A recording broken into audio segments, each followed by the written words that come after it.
Now we will see the clean technology.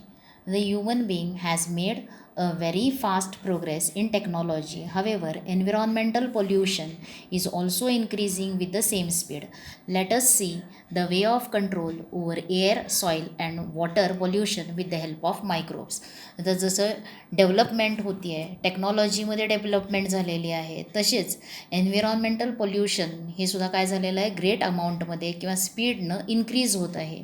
मग त्याच्यावरती control करण्यासाठी मायक्रो ऑर्गॅनिझम्सचा कसा यूज केला जातो, तर microbes have natural ability to decompose the man made chemicals. आता मायक्रोब्समध्ये जे काही मॅन मेड केमिकल्स आहेत, different types of man made chemicals यांचं डिकम्पोजिशन करणारे अशी ॲबिलिटी असलेले मायक्रोब्स प्रेझेंट आहेत.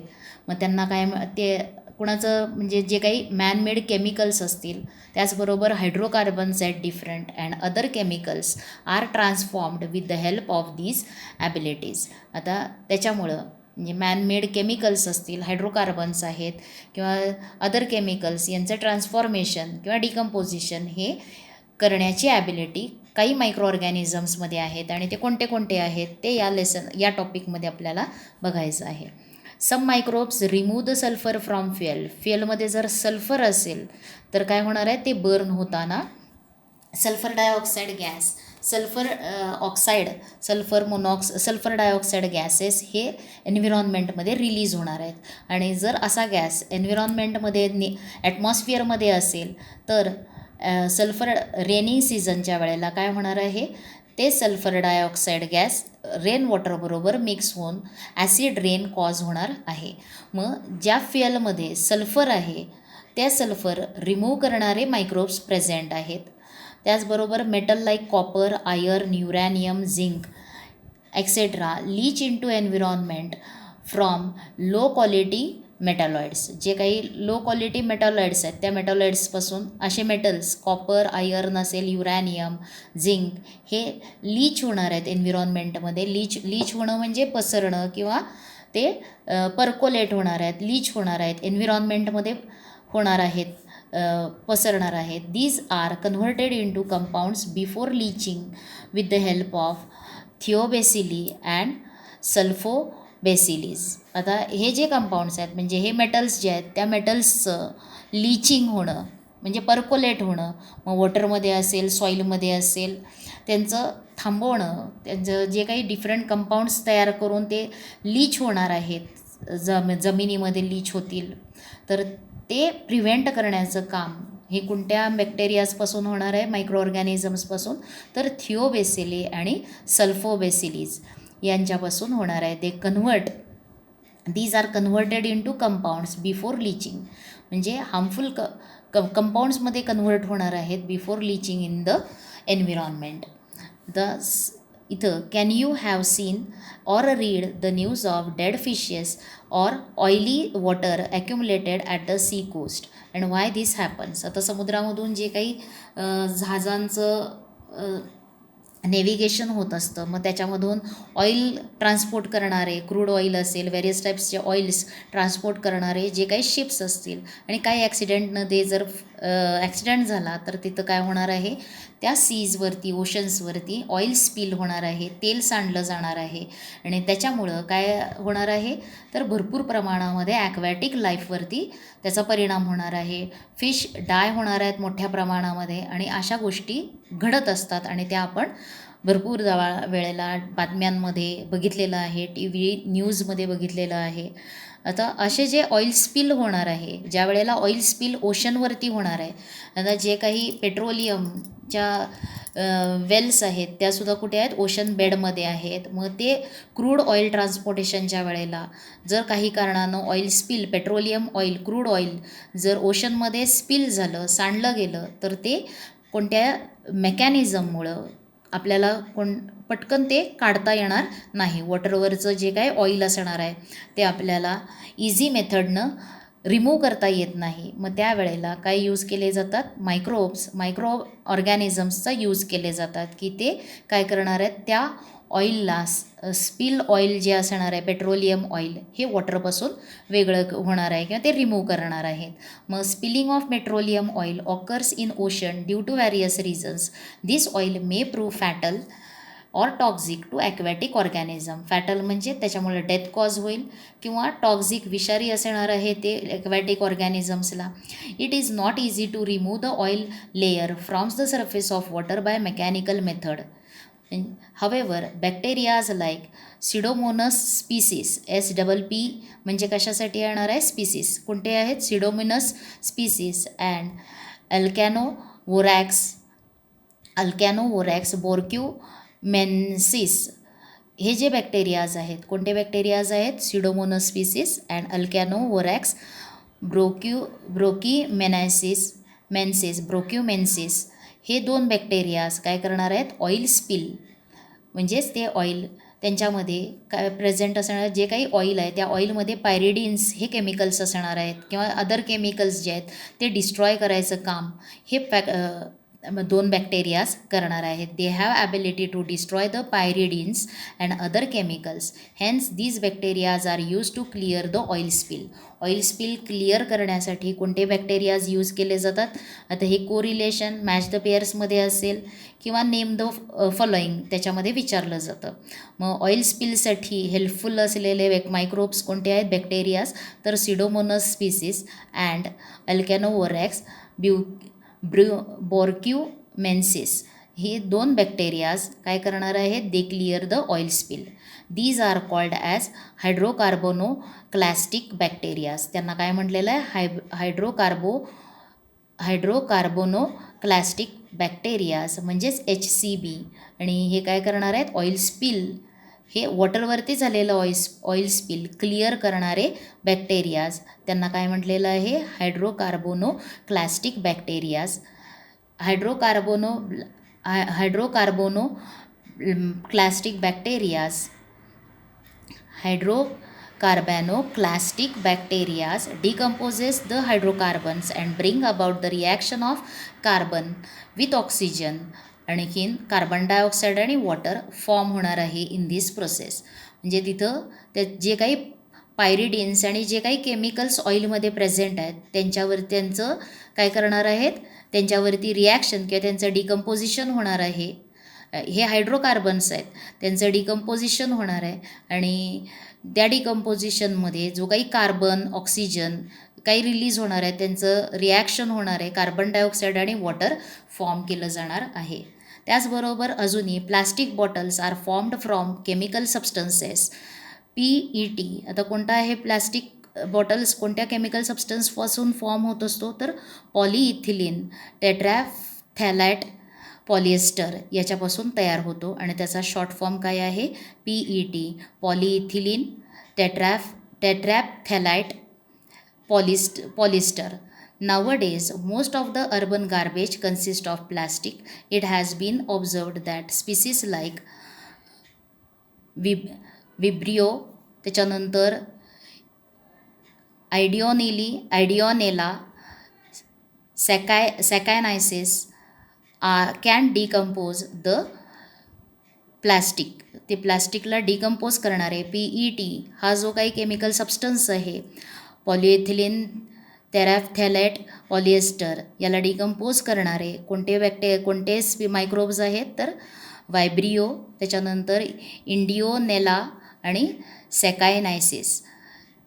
त्याचबरोबर जे काही रबर असणार आहेत, गार्बेजमध्ये प्रेझेंट असलेलं जो काही रबर आहे त्याचं डिकम्पोज करणारे स्पीसीज कोणते आहेत, मायक्रोब्स कोणते आहेत, तर स्पीसीज ऑफ फंगाय लाईक ॲक्टिनोमायसाइट्स, त्याच्यानंतर स्ट्रेप्टोमायसाइट्स, नोकार्डिया आणि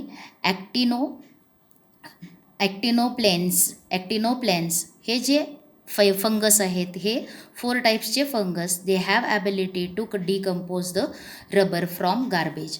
आता याच्यामध्ये तुम्ही क्लीन टेक्नॉलॉजी याच्यामध्ये मायक्रोब्सचा यूज मॅनमेड केमिकल्स असतील, हायड्रोकार्बन्स असतील, अदर केमिकल्स यांचं ट्रान्सफॉर्मेशन, डिकम्पोज करून ट्रान्सफॉर्मेशन करणं हे मायक्रोब्समुळं होणार आहे. आणि त्याच्यामध्ये कोणते एक्झाम्पल्स बघितलेले आहेत, तर ऑइल स्पिल रिमूव्ह करणारे, क्लिअर करणारे, त्याचबरोबर प्लास्टिकवरती डिकम्पोजिशन करणारे, आणखीन काय आहे, रबरवरती डिकम्पोजिशन करणारे.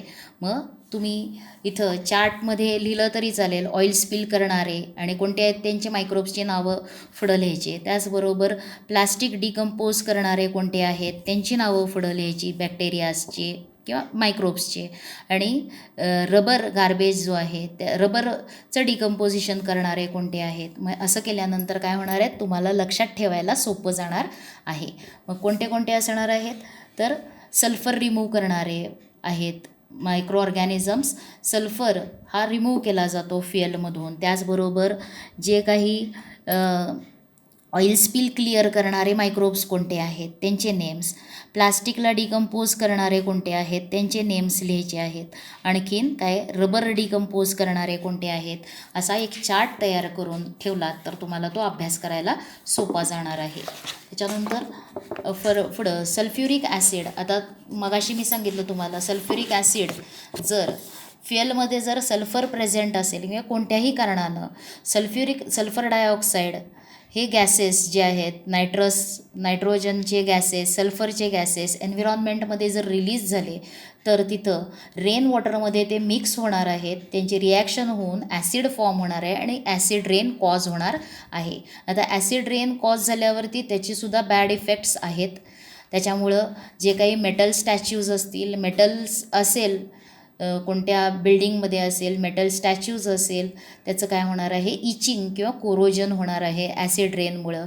त्याचबरोबर सॉईल जी आहे म्हणजे ते हार्वेस्टिंग किंवा फार्मिंगसाठी ॲसिड रेन हा हार्मफुल असणार आहे, कारण सॉईलची ॲसिडिक कपॅसिटी pH हा कमी होणार आहे, सॉईल मोर ॲसिडिक होणार आहे. म्हणजे असे दुष्परिणाम होणार आहेत. मग ते टाळण्यासाठी काय केलं जाणार आहे, sulphuric acid is present in the acid rain and materials coming out of mines. You know that erosion of metal present in statues, bridges and buildings occurs due to it. Acid रेनमुळं कोणाचं erosion होणार आहे, erosion म्हणजे corrosion किंवा त्याचं डिकेईंग होणं. हे कुणाचं होणार आहे, मेटल्स जे आहेत स्टॅच्यूजमध्ये प्रेझेंट असलेलं मेटल, ब्रिज असेल, बिल्डिंग्स असेल, त्याच्यामध्ये प्रेझेंट असलेलं जे मेटल आहे त्याचं इरोजन होणार आहे. कशामुळं, ॲसिड रेनमुळं होणार आहे. Sulphuric acid is a source of energy for some species of bacteria like. आता सल्फ्युरिक ॲसिड हा सोर्स ऑफ एनर्जी आहे काही बॅक्टेरियाजला. आणि कोणत्या बॅक्टेरियाज आहेत ते, ॲसिडोफिलियम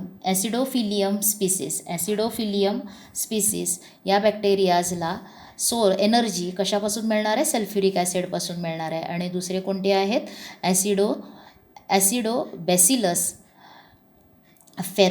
फेरॉक्सिडिन, ॲसिडोबॅसिलस फेरॉक्सिडाइन्स हे एक बॅक्टेरिया. आणि दुसरा कोणता आहे, ॲसिडोफिलियम स्पीसीस. या दोन बॅक्टेरियाजला एनर्जी कशापासून मिळणार आहे, sulphuric acid. Hence these bacterias can control the soil pollution occurring due to acid rain.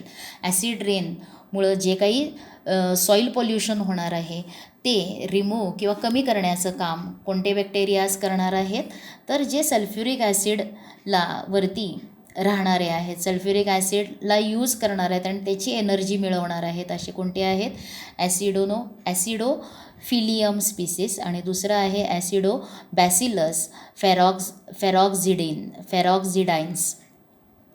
हे दोन बॅक्टेरियाज काय करणार आहेत, ॲसिड रेनमुळं जे काही सॉईलचं पोल्युशन होणार आहे ते रिड्यूस करण्याचं काम करणार आहेत. इथं तुम्हाला जिओबॅक्टर्स एक दाखवलेलं आहे. आता what is this, the water soluble salt of uranium are present in the wastes produced during electroplating and effluents released in the environment from the atomic energy plant. आता वॉटरमध्ये काय असणार आहेत, salts of uranium. Salts of uranium, आता uranium हा युरॅनियमचा use कुठे होतो, तर ॲटॉमिक एनर्जी याच्यामध्ये युरॅनियमचा यूज फ्युएल म्हणून केला जातो.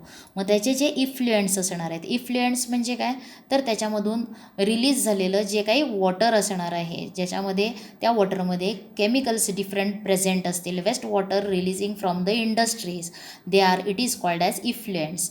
आणि या इफ्लुएंट्समध्ये म्हणजे जे इफ्लुएंट्स ॲटॉमिक एनर्जी प्लांट्समधून बाहेर पडलेलं आहे एन्व्हिरॉन्मेंटमध्ये, त्याचबरोबर इलेक्ट्रोप्लेटिंग इंडस्ट्रीजमधून रिलीज झालेलं जे काही वेस्ट आहे त्याच्यामध्ये कोणता मेटल प्रेझेंट असणार आहे, इलेमेंट हा युरॅनियम, आणि ते युरॅनियमचे सॉल्ट्स प्रेझेंट असणार आहेत. आता Geobacter converts this salt of uranium into insoluble salts and thereby prevent those salts by mixing with groundwater sources. आता युरॅनियमचे सॉल्ट्स जे आहेत त्या युरॅनियम सॉल्ट्सचं कन्व्हर्शन करायचं आहे. कशामध्ये कन्व्हर्शन करायचं आहे, इनसॉल्युबल सॉल्ट्स, जेणेकरून ते ग्राउंड वॉटरमध्ये मिक्स होणार नाहीत, ते सॉल्युबल होणार नाहीत. मग अशामध्ये कन्व्हर्ट करायचं काम म्हणजे the salts of uranium are converted into insoluble salts with the help of bacterias. आणि कोणता आहे तो, ॲझिटोबॅक्टर. हे ॲझिटोबॅक्टर जो आहे तो ॲझिटोबॅक्टर हा काय करणार, geobacter converts salt of uranium into insoluble salts and by prevent those salts from mixing with the ground water sources जे आहेत, ग्राउंड वॉटर सोर्सेसमध्ये युरॅनियमचे सॉल्ट्स मिक्स होण्यापासून काय करणार आहे, वाचवणार आहे, म्हणजे पोल्युशन कमी करणार आहे. या युरॅनियम सॉल्ट्सचं कन्व्हर्शन कशामध्ये केलं जाणार आहे, इनसॉल्युबल सॉल्ट्स, आणि कुणामुळं केलं जाणार आहे, जिओबॅक्टर्समुळं केलं जाणार आहे. आता how the bacterias present in soil and root nodules of leguminous plants are helpful. आता लिग्युमिनस प्लांट्स म्हणजे काय, तर शेंगावर्गीय वनस्पती. आता हे सुद्धा तुम्ही 7th स्टँडर्डमध्ये बघितलेलं आहे. ज्यांना शेंगा येतात त्या वनस्पतींच्या रूट नूडल्सवरती आपल्याला रूटवरती नूडल्स दिसतात, म्हणजे गाठी दिसतात, आणि त्याच्यामध्ये काही बॅक्टेरियाज राहत असतात. मग ते कसे हेल्पफुल असतात, मग ते बॅक्टेरियाज काय करतात, मग त्याच्यामध्ये काय आहेत, रायझोबियम त्यांना म्हटलेलं त्या बॅक्टेरियाजला. आणि ते काय करणार आहेत, जे काही नायट्रोजन आहे त्या नायट्रोजनचं, ॲटमॉस्फिअरमधल्या नायट्रोजनचं कन्व्हर्शन नायट्राइट्समध्ये करणार आहेत. आणि मग ते प्लांट्स काय करणार आहेत, ते नायट्रेट्स त्यांच्या ग्रोथसाठी यूज करणार आहेत. हे तुम्ही अजूनही त्याची माहिती बघा, आणि हे तुम्ही शिकलेलं आहात आधी. मग रायझोबियम हे जे बॅक्टेरियाज आहेत ते कुठे राहत असतात, तर लिग्युमिनस प्लांट्सच्या रूट नूडल्सवरती राहणार आहेत. मायक्रोबाईल इनॉक्युलंट्स. आता इनॉक्युलंट्स म्हणजे काय असणार आहेत, तर वॅक्सिन्स जे आहेत व्हॅरियस टाईप्सचे, लस त्याला म्हटलं जातं, असे मायक्रोबाईल इनॉक्युलंट्स आहेत, तयार केलेले आहेत. आणि त्यांचा यूज कुठे होतो, तर मायक्रोब्स अँड फार्मिंगमध्ये आपल्याला मायक्रोब्सचा यूज कुठे होतो, तर पहिलं काम micro organisms present in soil converts atmospheric nitrogen into nitrate and nitrites, आणि those are used by the plants. मग तो ॲब्सॉर्ब केला जाणार आहे, roots of the plants absorb the nitrate and nitrites which are converted by the bacterias. त्याचं conversion म्हणजे कुणाचं conversion केलं जाणार आहे, नायट्रोजनचं. ॲटमॉस्फेरिक नायट्रोजन अबंडंट अमाऊंटमध्ये नायट्रोजन प्रेझेंट आहे ॲटमॉस्फिअरमध्ये, पण तो डायरेक्ट प्लांट यूज करू शकत नाहीत. Nitrogen is first converted in to its compounds, आणि ते कन्व्हर्शन करणारे मायक्रो ऑर्गॅनिझम्स सॉईलमध्ये, वॉटरमध्ये, एअरमध्ये प्रेझेंट आहेत. आणि त्या कन्व्हर्शनमुळं नायट्रोजनचं कन्व्हर्शन नायट्रेट्समध्ये केल्यावरती ते कंपाऊंड्स प्लांट्स काय करणार आहे, त्यांच्या ग्रोथसाठी यूज करणार आहे. मग मायक्रोबाईल इनॉक्युलंट्स कोणते आहेत, some microbes containing inoculants are produced by the process of फर्मेंटेशनमुळं मायक्रोबाईल इनॉक्युलंट्स तयार केलेले आहेत. आणखीन these inoculants are sprayed on seeds before sowing and some of the inoculants are released in the plant. आता काही इनॉक्युलंट्स म्हणजे काय तर लस असणार आहे किंवा वॅक्सिन्स मायक्रो ऑर्गॅनिझम्स फर्मेंटेशन प्रोसेसमुळं तयार झालेले आणि त्यांचा यूज सीड्सवरती जमिनीमध्ये सीड्स पेरण्याआधी त्याच्यावरती ते इनॉक्युलंट्स स्प्रे केले जातात फवारले जातात किंवा ते इनॉक्युलंट्स हे प्लांट्समध्ये सुद्धा इंजेक्ट केले जातात रिलीज केले जातात. Microbes in the inoculants help in plant growth by supplying nutrients. मग जे काही मायक्रोब्स इनॉक्युलंट आहेत मायक्रोब्स इन द इनॉक्युलंटमध्ये जे मायक्रोब्स आहेत लसीमध्ये किंवा जी काही लस वॅक्सिन प्लांट्सला दिली जाते त्याच्यामध्ये जे मायक्रोब्स आहेत त्याच्यामुळं प्लांट्सला काय मिळणार आहे न्यूट्रियंट्स मिळणार आहेत आणि त्याची ग्रोथ प्रॉपर होणार आहे. They improve the quality of vegetarian फूडची क्वालिटी इम्प्रूव्ह होणार आहे.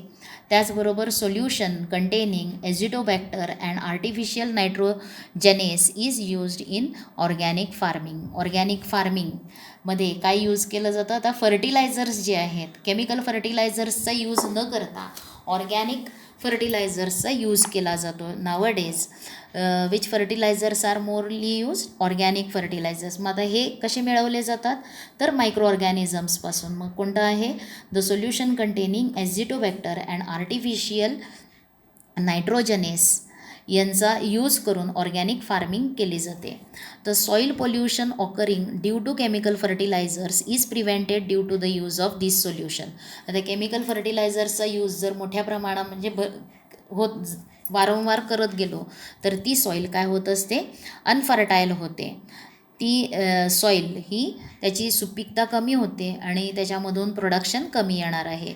म्हणून हे जे बॅड इफेक्ट्स आहेत केमिकल फर्टिलायझर्स यूज करतो त्याच्यावरती ते प्रिव्हेंट करण्यासाठी ऑर्गॅनिक फार्मिंग किंवा ऑर्गॅनिक फर्टिलायझर्स यूज केले जातात. Fluoroacetamide like chemicals are mixed with soil due to the use of chemical pesticides in agriculture.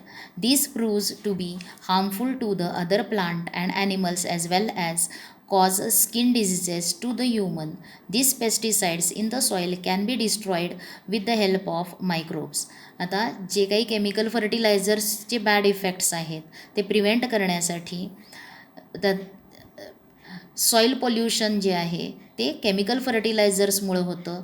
आणखीन म्हणजेच केमिकल फर्टिलायझर्स यूज केल्यामुळं अजून काही वेगळे केमिकल सबस्टन्सेस सॉईलमध्ये मिक्स होतात आणि जेणेकरून काय होते ती सॉईल पॉल्यूट होते आणि हे प्रिव्हेंट करता येतं. कोणत्या सोल्युशनमुळं करता येणार आहे तर solution of एझिटोबॅक्टर and artificial nitrogenase यांचा जर यूज केला तर केमिकल फर्टिलायझर्समुळं जी काही सुपीकता कमी झालेली असेल किंवा जे अनवॉन्टेड सबस्टन्स केमिकल्स तयार झालेले आहेत सॉईलमध्ये ते डिस्ट्रॉय होण्यास मदत होते. आता फ्लोरोॲसिटामाइड हे chemical like chemicals are mixed with the soil due to the use of chemical pesticides in agriculture. आता पेस्टिसाइड्स म्हणजे कीडनाशक जे काही रासायनिक कीडनाशक वापरल्यामुळं सॉईलमध्ये कोणता सबस्टन्स तयार होतो फ्लोरोॲसिटामाइड हा तयार होतो आणि हा काय असणार आहे हार्मफुल असणार आहे इतर प्लांट्सला किंवा इतर ॲनिमल्सला. तो काय असणार आहे हार्मफुल असणार आहे. कीडनाशक जे आहे कीटकनाशक जे असेल त्या कीटकनाशकामुळं काय होणार आहे एक पदार्थ जो काही सॉईलमध्ये मिक्स होणार आहे तो कोणता आहे फ्लोरोॲसिटामाइड आणि हा कुणाला घातक असणार आहे इतर प्लांट्सला त्याचबरोबर काही ॲनिमल्सला आणि त्याचबरोबर ह्युमन बिंगला तो स्किन डिजीज कॉज करणार आहे. मग this pesticide in the soil can be destroyed with the help of microbes. आणि हा पेस्टिसाइड मायक्रोब्समुळं काय करता येणार आहे डिस्ट्रॉय करता येणार आहे. जो काही केमिकल पेस्टिसाइड्स यूज करून सॉईलमध्ये मिक्स झालेला असेल हा पदार्थ फ्लोरोॲसिटामाइड हा काय करता येणार आहे मायक्रोब्समुळं डिस्ट्रॉय करता येणार आहे. त्याच्यानंतर बायो इन्सेक्टिसाइड्स. आता पहिल्यांदा मायक्रोब्स आणि फार्मिंग याच्यामध्ये मायक्रोबाईल इनॉक्युलंट्समुळं काय होणार आहे तर व्हरायटी जी आहे किंवा जे काही फूड क्वालिटी आहे व्हेजिटेरियन फूड क्वालिटी ही इम्प्रूव्ह केली जाते. आणखीन प्लांटला न्यूट्रिशन पण दिलं जातं. आणि जर काही केमिकल फर्टिलायझर्समुळं जे काही केमिकल्स सॉईलमध्ये मिक्स झालेले आहेत अनवॉन्टेड किंवा जे हार्मफुल आहेत ते केमिकल्ससुद्धा डिस्ट्रॉय करण्यासाठी मायक्रोब्सचा यूज केला जातो. त्याच्यानंतर bio insecticides, bacterial and fungal toxin which can destroy pests and pathogens can directly integrated into the plant with the help of biotechnology. आता बायोटेक्नॉलॉजी याच्यामध्ये काय केलं जाणार आहे तर त्याच्यामध्ये ठराविक जे काही फंगस किंवा जे काही डिझीज कॉज करणारे मायक्रोब्स आहेत त्या मायक्रोब्सला डिझीज कॉज करणारे किंवा जे काही पेस्ट आहेत आणि पॅथोजन्स, पेस्ट्स अँड पॅथोजन म्हणजे कीटकनाशक आणखीन जे काही पॅथोजन्स आहेत म्हणजे हार्मफुल असणार आहेत प्लांट्सला ते डिस्ट्रॉय करण्याची ॲबिलिटी ही बायोटेक्नॉलॉजीमुळं त्या प्लांटमध्ये इंजेक्ट केली जाणार आहे. त्याच्यामध्येच इन्क्लूड केली जाणार आहे. आणि हे जे ते प्लांटच्या म्हणजे बायोटेक्नॉलॉजीचा यूज करून नवीन स्पीसेस हे तयार केले जाणार आहेत प्लांट्सचे की जेणेकरून ते प्लांट काय करणार आहे त्या पेस्टला रेजिस्ट करणार आहे किंवा त्या पॅथोजनच्या विरुद्ध लढू शकणार आहे किंवा त्या पॅथोजन आणि पेस्टचा परिणाम त्याच्यावरती होणार नाही. असे being toxic to insect they do not consume the plants similar to bacteria. Some species of fungi and viruses are useful as pesticides. त्याच्यामध्ये spinosad and by product of fermentation is a biopesticides. आता बायोपेस्टिसाइड्समध्ये कोण येणार आहेत तर स्पायनोसाइड आणखीन fermentation a by product. आता हा स्पायनोसाइड किंवा फॉर्म होणार आहे तर फर्मेंटेशन प्रोसेसचा हा एक प्रोडक्ट आहे आणि तो बायोपेस्टिसाइड म्हणून यूज केला जाणार आहे. आता बॅक्टेरियल आणि fungal toxin. The bio insecticides याच्यामध्ये काय कशाचा यूज केला जाणार आहे बॅक्टेरियल अँड फंगल टॉक्झिन्स. आता काही बॅक्टेरियाज आणि फंगसमधून काही टॉक्झिक सबस्टन्सेस त्याच टॉक्झिक सबस्टन्सेसमुळं प्लांटमध्ये जी काही पेस्ट्स असतील पॅथोजन्स असतील ते डिस्ट्रॉय करण्याची क्षमता असते. आणखीन असे बॅक्टेरियल आणि फंगल टॉक्झिन्स हे कशामध्ये इंटिग्रेट केले जातात they are directly integrated in to the plant आणि हे बायोटेक्नॉलॉजीमुळं शक्य होणार आहे. आणि आता याच्यामध्ये आता जर आपण केमिकल फर्टिलायझर्सचा यूज केला इन्सेक्टिसाइड्ससाठी किंवा पेस्टिसाइड्ससाठी केमिकल्स काही यूज केले तर त्या केमिकल्समुळं काय होणार आहे ती सॉईल कंटॅमिनेट होणार आहे. त्याच्यामध्ये फेरोॲसिटामाइड हे फॉर्म होणार आहेत. आणखीन हा काय असणार आहे घातक पदार्थ तयार होणार आहे. आणि याच्यामुळं किंवा अशी सॉईल कंटॅमिनेट होऊ नये याच्यासाठी कशाचा यूज केला जाणार आहे मायक्रोबाईल इनॉक्युलंट्सचा यूज होणार आहे. त्याचबरोबर बायो इन्सेक्टिसाइड्सचा यूज केला जाणार आहे. आणि आता याच्यामध्ये जे काही टॉक्झिक सबस्टन्सेस असणार आहेत त्याच्यामुळं त्या प्लांटवरती कोणत्या इन्सेक्टमुळं त्या प्लांटचं कन्झ्युम किंवा त्या इन्सेक्टचा परिणाम त्या प्लांटवरती होणार नाही. किडीचा प्रादुर्भाव त्या प्लांटवरती होणार नाही. तसंच काही बॅक्टेरियाज आहेत आणि फंगस आणि viruses they are used as pesticides. आता काही स्पीसीज आहेत बॅक्टेरियाज जे आहेत some species of fungi and viruses they are useful as pesticides. आणि त्याचबरोबर अजून एक पेस्टिसाइड कोणता आहे फर्मेंटेशन प्रोसेसमध्ये एक बाय प्रोडक्ट तयार होतो आणि तो कोणता आहे स्पायनोसाइड. आणि हा स्पायनोसाइडसुद्धा काय आहे एक प्रकारचा बायोपेस्टिसाइड आहे. This prevents the plant from the म्हणजे the insect do not consume these plants. हे प्लांट बायोटेक्नॉलॉजीचा यूज करून त्या प्लांटमध्येच असे फंगल किंवा बॅक्टेरियाजचे टॉक्झिन इंट्रोड्यूस केले जातात इंटिग्रेट केले जातात. आणि ज्यावेळेस ते प्लांट ग्रो होतात त्यावेळेस अशा किडींना ते काय करणार आहे रेजिस्ट करणार आहे आणि त्याचा परिणाम त्या किडीचा परिणाम त्या प्लांटवरती होणार नाही. आता याच्यामध्ये म्हणजे ज्यावेळेस आपण केमिकल फर्टिलायझर्स वापरतो, त्याचबरोबर केमिकल पेस्टिसाइड्स असतील यूज केले तर काय होणार आहे, सॉईल कंटॅमिनेट होणार आहे आणि ते रिड्यूस करण्यासाठी मायक्रोब्सचा यूज फार्मिंगमध्ये केला जातो. आता अशा प्रकारे तुम्ही मायक्रो ऑर्गॅनिझम्स आणि त्याचा यूज कोणत्या कोणत्या फील्डमध्ये केला जातो. मग फूड प्रोडक्ट्स तयार करण्यासाठी, काही ऑर्गॅनिक ॲसिड्स तयार करण्यासाठी, काही substances, various different substances which are used by us in different products, त्याच्यासाठी यूज मायक्रो ऑर्गॅनिझम्सचा यूज होतो. आणखीन सबस्टन्सेस आपल्याला व्हॅरियस फॉर्म करता येणार आहेत. अँटीबायोटिक्स आहेत, प्रोबायोटिक्स आहेत. मग हे यूज होणार आहेत मायक्रो ऑर्गॅनिझम्सचे. मग हा लेसन रीड करा. आणखीन एक्सरसाइज किंवा जे काही दिलेले क्वेश्चन्स आहेत ते क्वेश्चन्स लिहा, आन्सर्स लिहा त्याचे. पहिल्यांदा व्हिडिओज नीट लिसन ऐका, त्याचबरोबर पुस्तकामध्ये बघा आणि तो पॉईंट समजून घ्या. आणखीन क्वेश्चन्सचे आन्सर्स लिहा.